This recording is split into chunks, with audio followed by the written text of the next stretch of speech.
Bo día a todos e todas. Primeiro, gracias a ICC Week por convidarme a estar aquí hoxe. E tamén gracias a vos por vir ata aquí a escoitar o que vos vamos contar esta mañá. Eu vou vos falar de gamificación e do que facemos en Imagine Software, que é unha empresa que creamos hai 20 anos en Santiago de Compostela, e onde eu dirixo o departamento de multimedia. Estamos especializados no desenvolvemento do que se chaman xogos serios, serious games, xogos educativos, videoxogos que nos dan un extra, non? De formación, de información, de reflexión, etcétera. Pero quero empezar falándovos de gamificación. E non sei se vos soa a palabra. Non, vexo... Sí, hai alguén que sí, bueno, fantástico. Entón, para falar de gamificación, o mellor é experimentar o que é, non? Hai esta muller que é un referente mundial en tema de videoxogos, Jane McGonigal. Podedes encontrar varias charlas TED dela moi interesantes falando do poder dos videoxogos. Pois tamén, gracias a ela, descubrín un xogo que vos quero propoñer agora para que experimentemos todos o que é a gamificación. E creo que é a primeira vez que se vai facer isto en Galicia.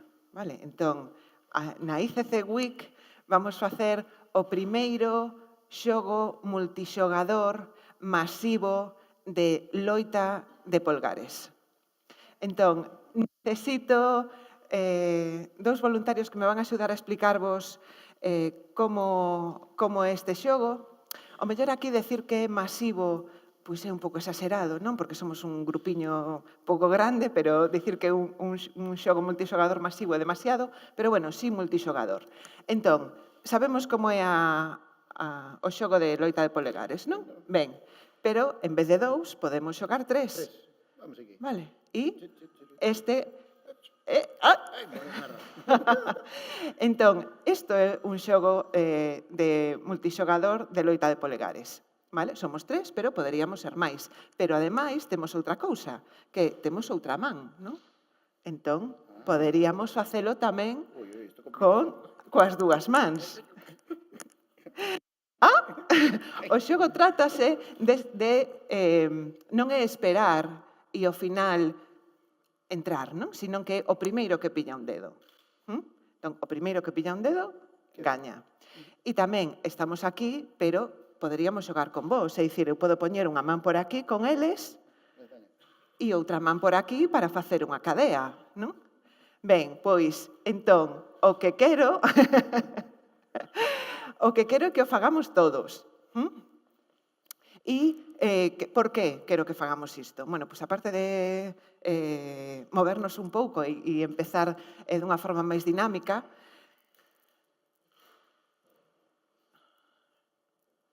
Perdón. Que se nos foi isto. Vale, aquí temos exemplos?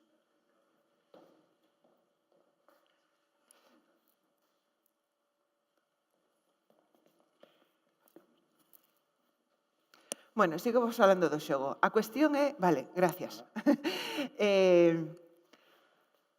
Que vamos a sentir con este xogo, ou espero que podamos sentir con este xogo, 10 emocións nun só minuto. Aquí temos as 10 emocións positivas deste xogo multixogador de loita de pulgares. Curiosidade, creatividade, sorpresa, emoción, alivio, alegría, satisfacción, asombro e admiración, empatía e orgullo. Vale? Quedadevos con elas e a ver se as recoñecedes. Ben, este xogo foi creado por un grupo de artistas en Austria e, como vos dicía, eu aprendino a través de Jane McGonigal e pois eso, que creo que vai ser a primeira vez que se faga aquí. Como vedes, hai... Non me está funcionando isto ben? Sí. Pois podemos ter varias configuracións, podemos ter moita xente, podemos ter cadeas. Bueno, para os frikis como a min, esta configuración se chama Star Wars, non? E entón, bueno, pois quero que me axudedes, que fagamos este primeiro xogo masivo de loita de polegares en Galicia. Así que, por favor, nos vamos a xuntar todos, vale? Coas dúas mans, facemos unha cadea. Bueno, a ver, que este todo o mundo relacionado. Trátase de que estemos todos conectados. É mellor de pé. Vale, se o facemos de pé vai ser máis fácil. Así. A ver, o esa man por aquí.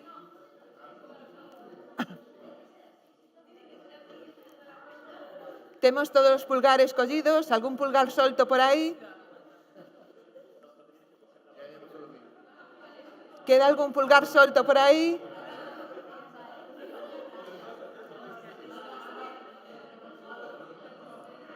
Sí, vou me dar a volta mellor, non?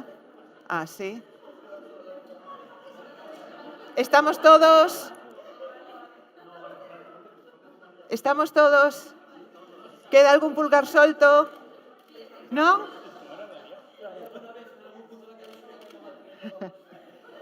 Ben, entón, preparados?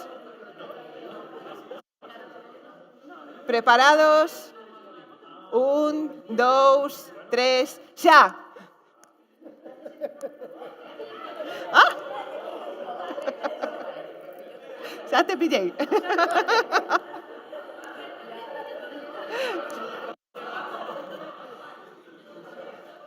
Todo o mundo acabou?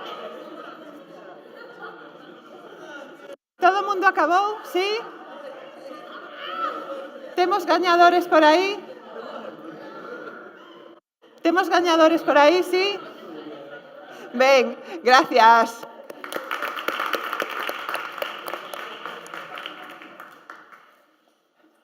Vale, quen gañou con algunha das mans? Podedes levantar a man? Alguén gañou coas dúas? Parabéns. Que saibades que sodes grandes mestres deste xogo, vale? Xa podedes, como DJ McGonigal, podedes cambiar o voso status en Facebook e en Twitter e dicir que sodes grandes mestres do xogo multixogador masivo de loita de polgares. Entón, vamos a ver, recoñecimos estas 10 emocións. Primeiro, curiosidade, non? De que nos está contando esta loca que quere que fagamos agora, non? Que é isto do xogo multixogador masivo. Ben, en principio, cando descubres isto, pois o primeiro que sintes é curiosidade. Despois, creatividade. Bueno, a ver como facemos para xuntarnos todos, que si quedo para diante, para atrás, como lle dou a man a outro. Temos que solucionar con creatividade como unirnos todos para facer este xogo. Sorpresa tamén, non? Eu viña a sentarme aquí a escoitar unha charla e agora resulta que teño que interactuar. Un momento de sorpresa. Emoción, tamén vin bastante emoción, vale? Ninguén estaba tuiteando nin consultando o móvil mentras que xogábamos, había ruído, non? Na sala. Alivio, bueno, pois porque nos levantamos, nos movemos un pouco, non? Tamén nos cambia un pouco o corpo. Alegría, se escoitaron moitas risas. Pasamos un momento divertido co que non contábamos. Satisfacción, sobre todo os que gañaron, pero bueno, satisfacción para todos porque aprendimos algo novo, fomos capaces de facelo. Asombro e admiración tamén de, bueno, pois, que era isto, conseguimos facelo. E unha moi importante, empatía. Dice que para liberar oxitocina, non? E para ter empatía cara a outra persoa, hai que darlle a man por un mínimo de 6 segundos. Estivemos todos conectados moito máis de 6 segundos. Polo tanto, nos sentimos agora todos máis cerca dos demais. Xa somos un grupo. E orgullo porque conseguimos facelo. Funcionou e fixemos o primeiro xogo multixogador masivo de loita de pulgares en Galicia. Entón, estas son 10 emocións positivas que non só ten este xogo, senón que teñen prácticamente todos os xogos. Non, a gamificación trata de usar estas emocións para leválas a sitios onde normalmente pois, non temos todas estas emocións positivas, a ámbitos de non xogo. Non, agora xa sabedes e xa vivíchedes o que pode ser unha experiencia de gamificación. Polo tanto, levamos o xogo a ámbitos non lúdicos, a ámbitos da empresa ou a ámbitos educativos, por exemplo.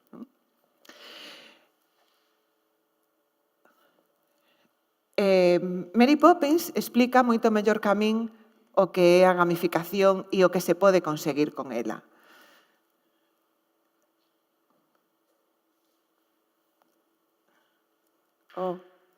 Vale. Non o podemos escoitar. Pero non sei se coñecedes este trociño de vídeo da... Ahora sí? Vale.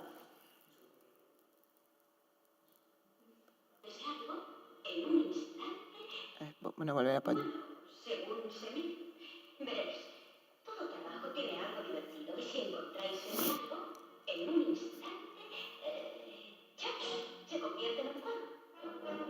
Y divertido lo veréis, esforce si lo hacéis, en ser feliz, un truco es el fin.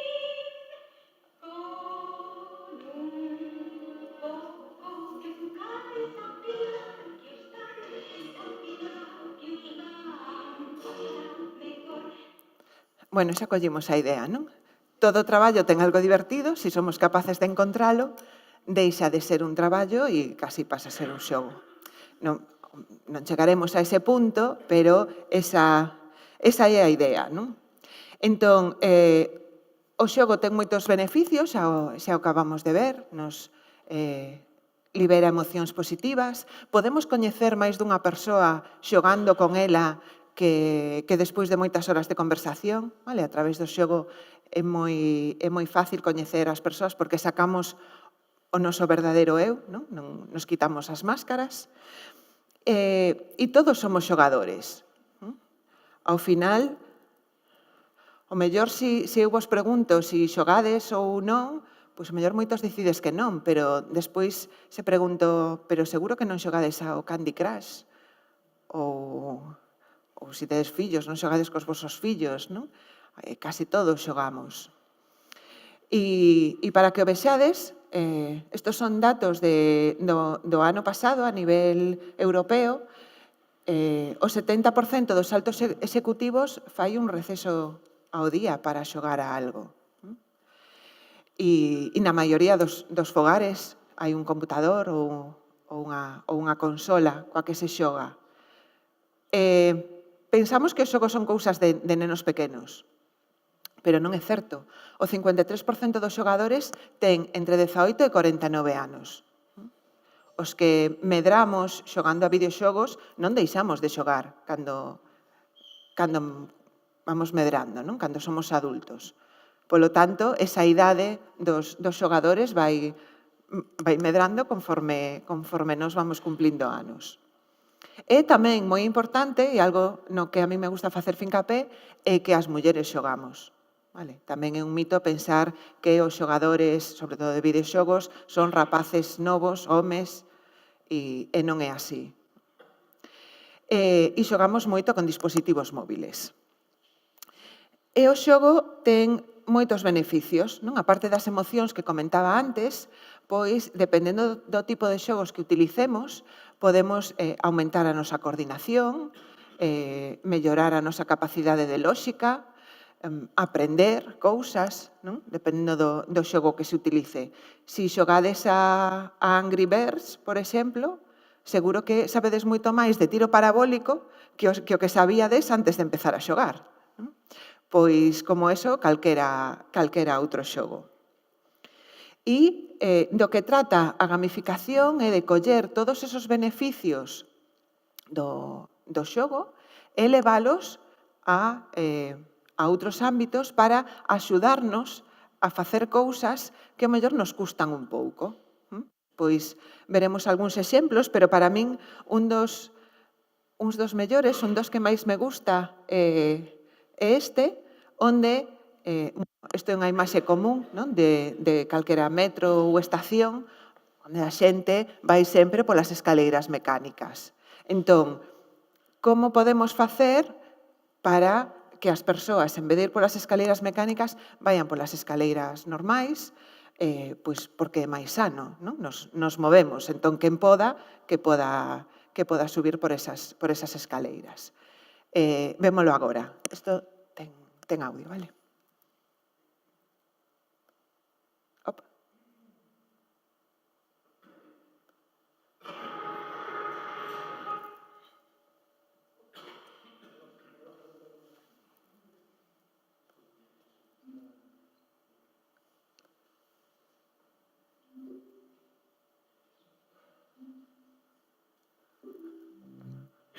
Vale?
Ben, isto é o que intenta a gamificación, non? Conseguir cambios de comportamentos.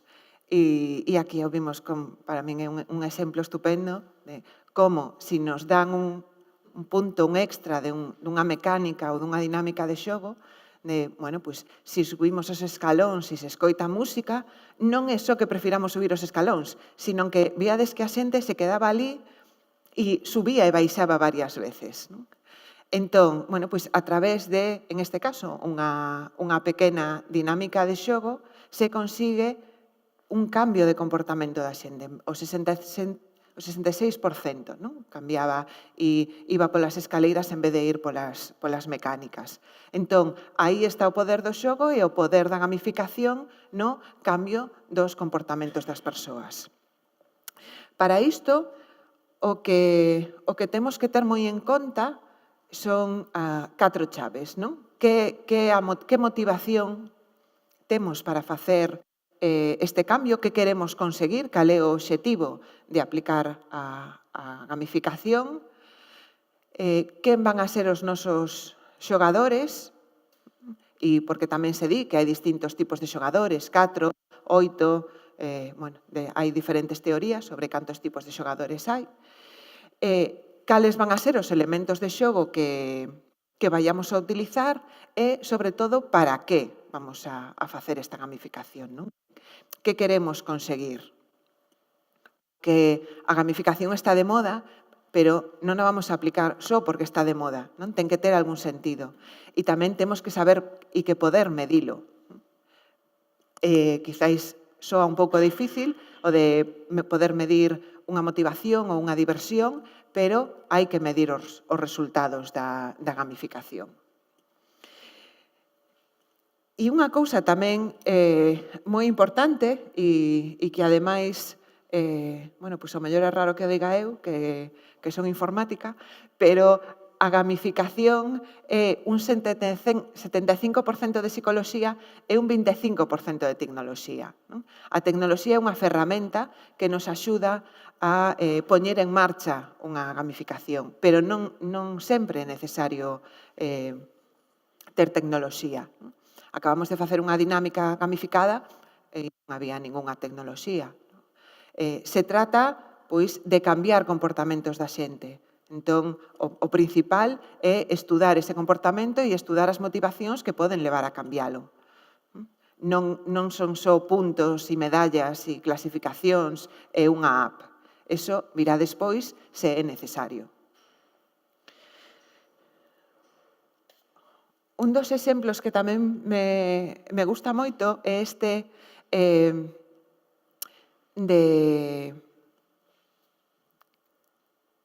se me acaba de ir a palabra, de cumprir as normas de tráfico nas cidades, non? Entón, normalmente o que nos poñen son radares e se te pasas, multa. Non? Entón, ao que o fai mal, penalización. Ben, o que fixeron aquí con este exemplo de gamificación foi darlle a volta. E a xente que ía por debaixo do límite, saía aí nun marcador en verde, lle dicía que ben, se lle facía unha foto e entraban nun sorteo. Polo tanto, non é penalizar ao que o fai mal, senón premiar ao que o fai ben. E con isto conseguiron pois que máis xente cumplise as normas e os límites de velocidade, non? Que se trataba neste caso. Outros exemplos. Family Team ou o método Buquet. Tamén, cambio de comportamentos. En este caso, para familias e para pequenos. Family Team é unha app que nos permite repartir as tarefas do fogar entre todos os membros da familia, non? E que os máis pequenos se vayan acostumando a realizar as súas tarefas, pois recoller o seu cuarto, facer a súa cama ou o que lles toque dende pequenos e facer isto como un xogo. E o método Buquet é algo parecido, orientado a que os pequenos e as pequenas coman froita e verdura. Cunha estrategia de para facer de algo unha rutina necesitas 21 días facendo, pois tamén se crean unha serie de pasos e unha serie de dinámicas de xogo que leve aos rapaces a comer froita e verdura. Ou, por exemplo, este tamén é un clásico, é unha aplicación para runners, non? Que agora está tan de moda saír a correr. Ben, pois a motivación ou unha motivación extra para que a xente saia a correr é integralo nunha historia de zombies. Entón, os zombies te persiguen e tes que correr para que non te pillen. Entón, pois é unha aplicación como hai tantas de tempos, de marcar a ruta que corres, as calorías que quemas, etcétera, pero con un extra de vamos a meternos nunha historia de zombies e así facer dese entrenamento algo máis divertido. Tamén de zombies, esta iniciativa, en este caso educativa, para a ensinanza de xeografía e historia. Máis xeografía que historia. Tamén aquí un profesor se inventou un apocalipse zombi e para poder escapar hai que trazar rutas e coñecer o territorio. Polo tanto, o alumnado ten que aprender xeografía para poder deseñar as rutas de escape ante esta invasión zombi. É unha forma de motivalos a aprender a xeografía da súa zona. Pero non sempre teñen que ser cousas complicadas. Aquí temos un exemplo de unha publicidade en redes sociais de M&M's que era só esta imaxe. E o que poñían debaixo era onde está o pretzel? Sabedes que son como estas rosquillas así con unha forma rara. Pois unha especie de onde está Wall-E, pero con M&M's e un pretzel por aí metido no medio. Agora non lembro os datos, non sei se os teño por aquí, pero sí, tiveron máis de 25.000 likes na páxina de Facebook, compartiuse esta imaxe máis de 6.000 veces e tiveron máis de 10.000 comentarios. Polo tanto, vedes que, aquí, entre o custo digamos, da publicidade ou da técnica gamificada e o retorno é tremendo, porque non fixeron unha app, non deseñaron un xogo completo. Foi só unha imaxe, evidentemente hai que ter a idea, pero ao final é moi sinxelo, é unha imaxe, non? Pero que nos leva a xogar, nos leva a intentar mirar onde está o pretzel. Alguén o encontrou? Non sei se... Moi ben. Está aquí. Vale. Ben, e para acabar esta parte da charla, quero mostrarvos tamén outra das gamificacións que a mí me parece máis interesante, en este caso sería do outro lado, vimos unha que con moi poucos medios consigue moito, esta xa veredes que ten máis medios, pero tampouco é tecnolóxica. Bueno, hai tecnoloxía detrás, pero tampouco é tecnolóxica, é moi divertida.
Ben, pois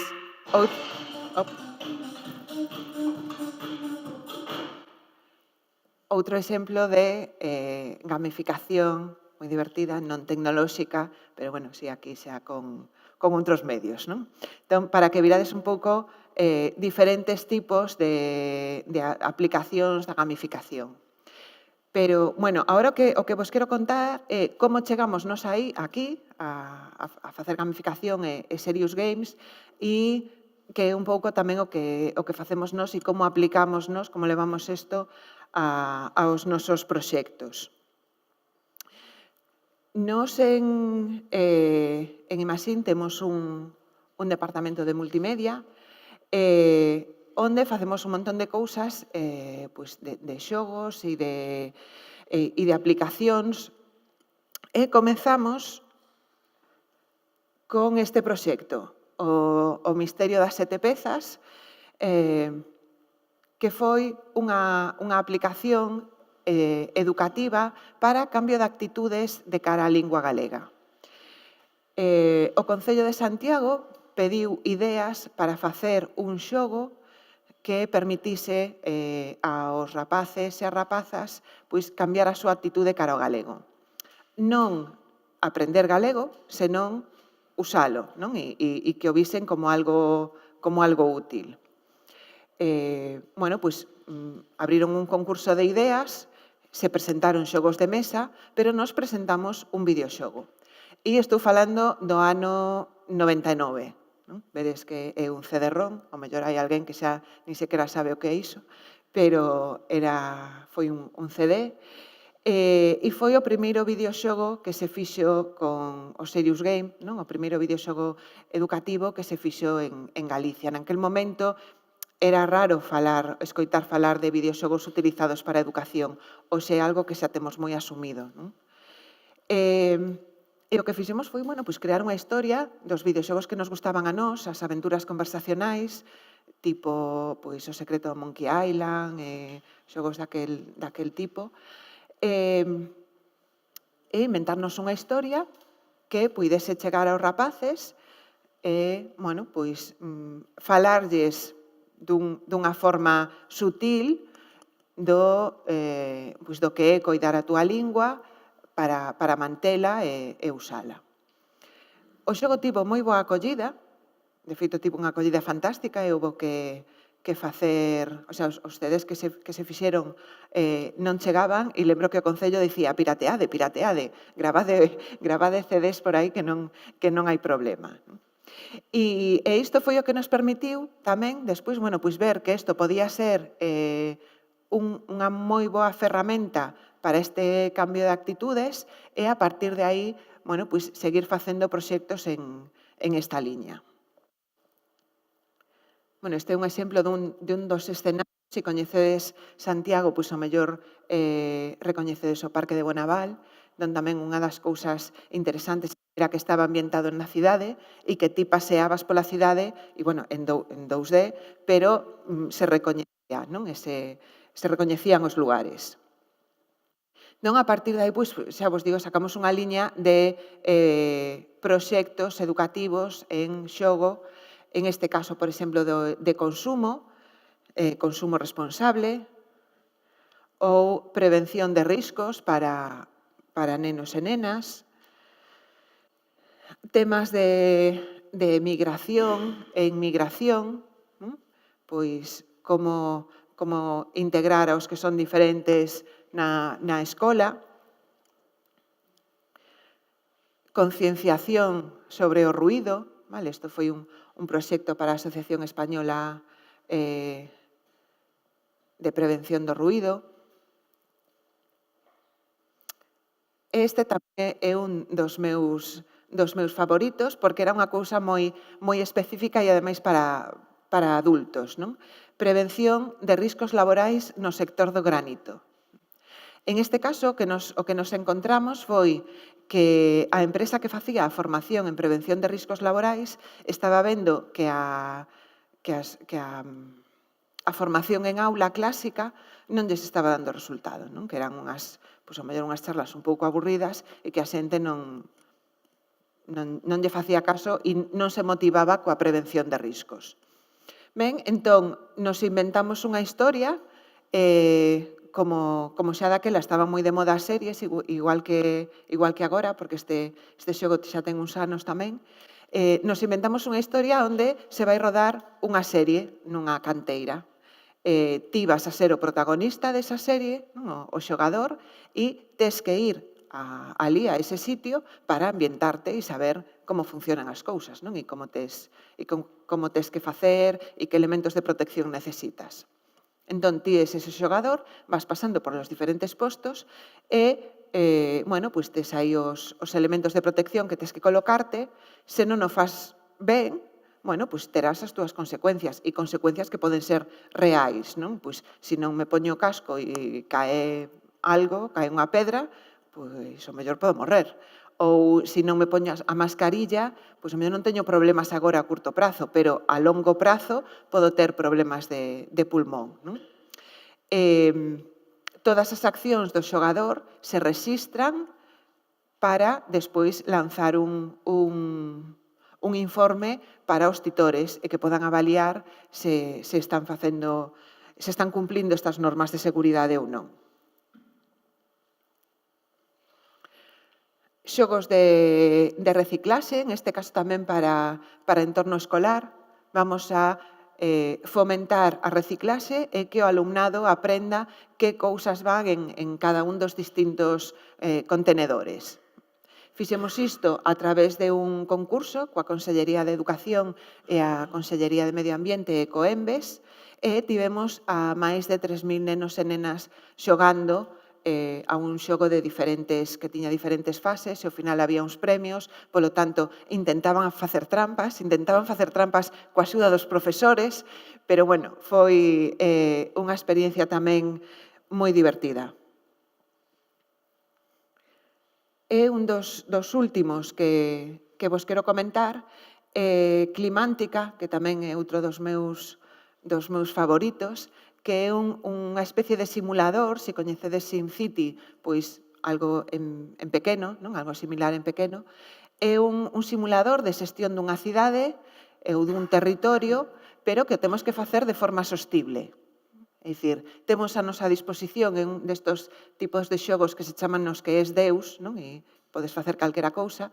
Temos un territorio a nosa disposición e podemos, temos que escoller o tipo de vivendas para a poboación, o tipo de enerxía, que vamos a poñer unha central eléctrica, hidroeléctrica, nuclear, poñemos aeroxeradores, temos que tomar unha serie de decisións e estas decisións teñen consecuencias. Teremos un determinado nivel de enerxía, gastaremos máis ou menos auga, xeraránse máis ou menos residuos e estas variables pois nos dan un semáforo ou un nivel de sostenibilidade do noso territorio. Se este semáforo chega a vermello, perdemos. O xogo está orientado ao ámbito escolar e se acompaña dunha guía para o profesorado e tamén está pensado para que sexa moi difícil gañar a primeira. Está pensado para que o máis fácil ou o máis común que non o fagas todo ben a primeira vez, perdas, e teñas que volver a empezar e reflexionar sobre o que fixeches e como podes facelo distinto. Bueno, temos máis exemplos, pero para non estenderme moito, este tamén vos lo quero comentar, supoño que vos soará ese logotipo das bolas do dragón. Este foi un xogo que fixemos, foi unha experiencia de gamificación que fixemos internamente para nós. Nos implantamos unha norma de calidade hai uns anos que se chama CMMI, que supoño que non vos soará porque é específica de software, pero ao mellor si vos soan as normas ISO. Bueno, pois son normas de calidade, en este caso sería como unha ISO, pero específica para software. Entón, como iso implica cambios, ás veces, en procedementos, en formas de facer as cousas, ou algo de documentación extra, non? E, en xeral, a xente non nos gusta cambiar as formas en que facemos as cousas, non? Se o facemos así, por que vamos a cambiar? Pois nos pensamos en facer un xogo dentro da oficina que tamén permitise a xente ver isto como un reto e como un xogo e como unha oportunidade en vez de velo como algo malo. E aproveitando que todos éramos máis ou menos da xeración do xabarín e que víamos as bolas do dragón, utilizamos un xogo con esta temática para formar equipos e facer preguntas relacionadas co CMMI e, ademais, equipos con xente de diferentes departamentos. Foi unha iniciativa moi chula que nos permitiu pois levar a cabo esa transición cara á implantación desta norma dunha forma máis, digamos que, máis tranquila.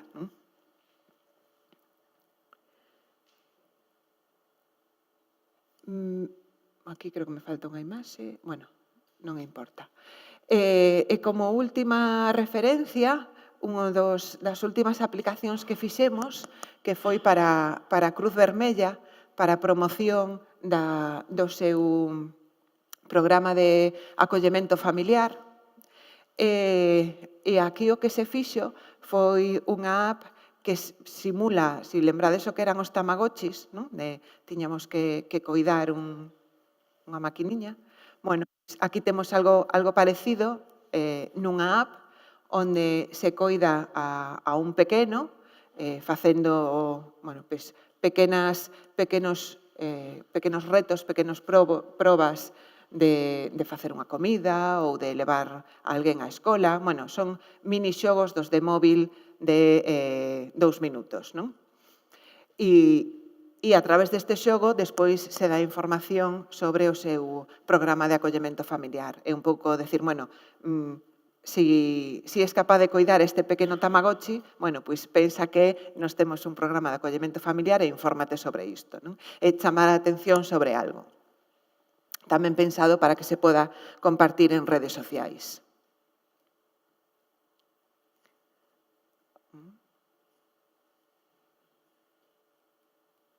Bueno, aí deberíase ver outra cousa, pero, bueno, non hai problema. Ben, e para finalizar, pedíronme tamén que vos falara un pouco de software en galego, e o que tiña antes, que non se ve, era a referencia ao Imaxín Galgo, non sei se vos soa. Se escribides en galego nun procesador de textos e queredes corrixir ese texto, xa sexa, por exemplo, en Word de Microsoft, hai un corrector que, bueno, pois te marca os erros, igual que o pode facer en castelán ou en calquera outra lingua. Ben, cando nos empezamos, no 97, eso non existía. O sea, había un corrector para castelán, pero non había para galego. Entón, pois, como tiñamos tempo libre, porque tampouco, cando comezamos, tampouco tiñamos moito traballo, decidimos facelo nós. E de aí surdiu o Imaxín Galgo, que foi o primeiro corrector de galego, que agora está integrado no Microsoft Word. Tamén con esta experiencia vimos que había moitas ferramentas que se necesitaban para que o galego estivese dentro das novas tecnoloxías que non existían. E, na medida do posible, fomos intentando crealas. Entón, tamén se fixo un corrector para LibreOffice, se fixo un corrector non sexista para páxinas web que se chama Exeria, e diccionarios electrónicos, unha serie de ferramentas para o galego, e agora o que temos é un traductor automático que se chama OpenTrad e que tamén podedes acceder a él a través da páxina da Xunta con nome de Gaio. E un traductor multilingüe en caso de OpenTrad, porque creo que temos 10 pares de linguas entre as que podemos traducir. En Gaio é galego, castelán, portugués, creo. E o interesante deste tipo de proxectos é que cando nos empezamos se nos coñecía como Imaxín los del gallego. Pero agora non. Agora hai moitas máis empresas tecnolóxicas que traballan en galego e que fan ferramentas para o galego. Entón, eu creo que iso é unha mellora moi importante porque se queremos que a nosa lingua siga viva, ten que estar aquí. Ten que estar no dispositivo que levamos no peto. Temos que poder comunicarnos con ese dispositivo na nosa lingua. Entón, para min é un orgullo que agora, o sea, non ser os únicos e non ser os del gallego, porque hai moitas máis empresas. E, ademais, OpenTrad nos dá moitas alegrías ou moitas risas. moitas risas seguro, non sempre son alegrías. Non sei se coñecedes esta anécdota, porque o Pentraz está integrado en La Voz de Galicia. Vos podedes ler A Voz e outros xornais A Voz en galego e utilizan o noso corrector, ou, por exemplo, as versións del País en catalán tamén utilizan o noso traductor, ou El País en portugués do Brasil, non? Pero nesos casos non é unha traducción inmediata, non? Hai alguén que revisa antes de publicar. Pero na Voz non, ninguén o revisa, non? É unha traducción que se chama unha traducción ao voo. O que ti estás vendo, lle das a un botón e se traduce e mostracho. Entón, claro, hai veces que hai cousas que non funcionan ben, non? Un traductor automático é unha ferramenta de axuda, tampouco sustitúe a un traductor humano. E isto foi unha das meteduras de pata do traductor máis divertidas que saíu na web de Microsiervos, non sei se a coñecedes, porque nunha noticia da Voz decía: ti, internauta, personaxe do ano 2006 para a revista Estafe. Claro, era a revista Time, pero o traductor non sabía que Time estaba escrito en inglés. Entonces era a revista Time. A revista Time e a revista Estafe. O sea, a traducción está fantástica. O que pasa que non é... Bueno, pois é un erro, porque onde fallan os traductores automáticos son nos nomes propios, nos nomes de lugares e nas palabras que aparecen no medio do texto que están noutro idioma e eles non o saben, non? Entón, bueno, isto era tamén por quitarlle un pouco de ferro ao tema da traducción e porque, bueno, tamén podemos gamificalo. Ben, e isto era o que vos quería contar. Non sei se tedes algunha dúbida, se queredes que comente algo máis. ¿Alguna pregunta? Que claro, explica. Miriam.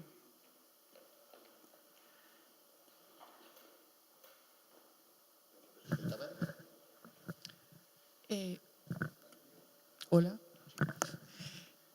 Bueno, moitas gracias pola túa intervención, me pareceu interesantísima.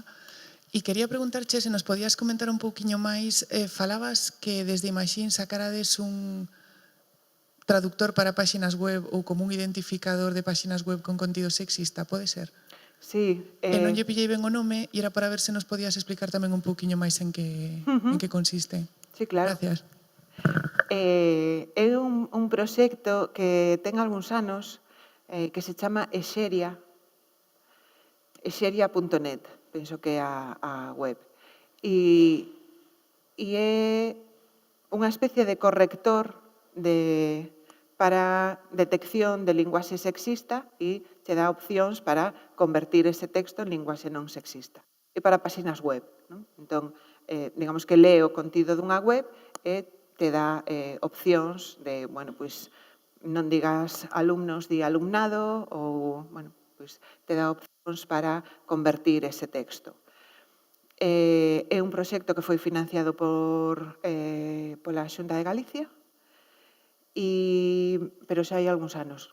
É dicir, sigue online, pero non se está actualizando.